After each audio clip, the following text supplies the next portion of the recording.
가발을 고정했던 부위 그쪽에 심어야 될지 말아야 될지 이런 것들을 상당히 조심스럽게 판단을 해야 된다는 거죠. 네, 안녕하세요. 노블라인의 백현웅 원장입니다.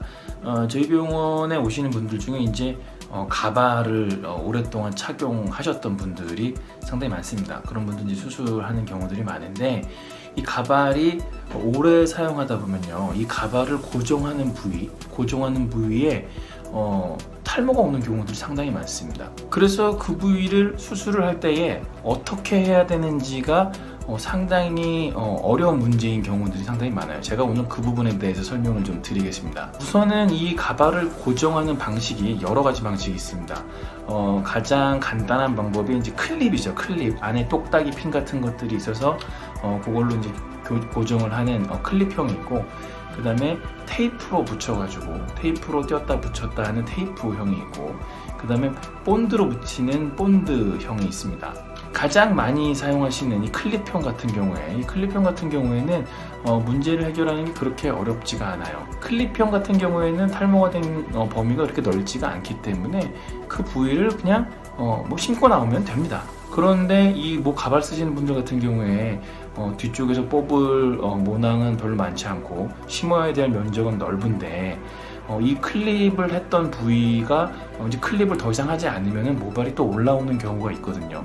그런 경우에 그냥 거기다 심어버리면 모발을 낭비해 버리는 거잖아요.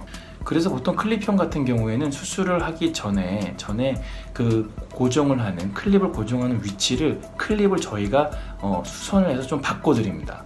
그러면 좀 다른 부위에 고정이 되고, 지금 고정이 되고 있는 부위는 조금 보호가 되면서 그쪽에 모낭이 살아있는 경우는 모발이 올라올 거고, 만약에 영구적으로 죽은 경우에는 올라오지 않는다라는 걸 저희가 알 수가 있겠죠. 그래서 딱 보고 올라오지 않은 경우에만 심게 되면은 불필요한 모낭의 낭비를 아낄 수 있는 그런 방법이 될 겁니다. 사실 문제는 이 테이프나 아니면 이 본드식이 문제입니다. 이 본드식 같은 경우에는 고정을 하는 범위가 상당히 이렇게 U자형으로 이렇게 넓은 경우들이 많고, 그 다음에 기간이 길어지면 그쪽에 두피의 트러블이 오래되면서 그쪽에 모발이 하나도 나지 않는 뺀질뺀질한 그런 상태가 자주 생기거든요.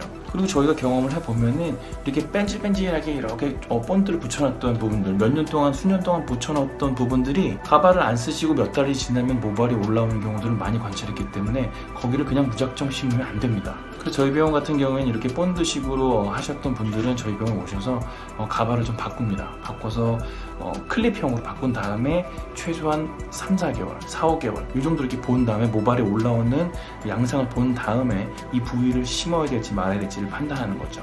가발 쓰시는 분들은요, 탈모 범위가 상당히 넓고 뒤쪽에서 뽑을 수 있는 모발 숫자가 상대적으로 적기 때문에 모발을 잘 아껴 쓰는 전략이 상당히 중요한 그런 케이스들입니다. 그렇기 때문에 가발을 고정했던 부위 그쪽에 심어야 될지 말아야 될지 이런 것들을 상당히 조심스럽게 판단을 해야 된다는 거죠. 그래서 클립형인 경우에는 클립의 위치를 바꾸거나, 아니면 본드나 테이프식 같은 경우에는 클립형으로 바꿔서 3-4개월, 4-5개월 동안 본 다음에 그쪽에 심을지 말지를 결정하는 그런 어떤 신중한 그런 과정이 필요합니다.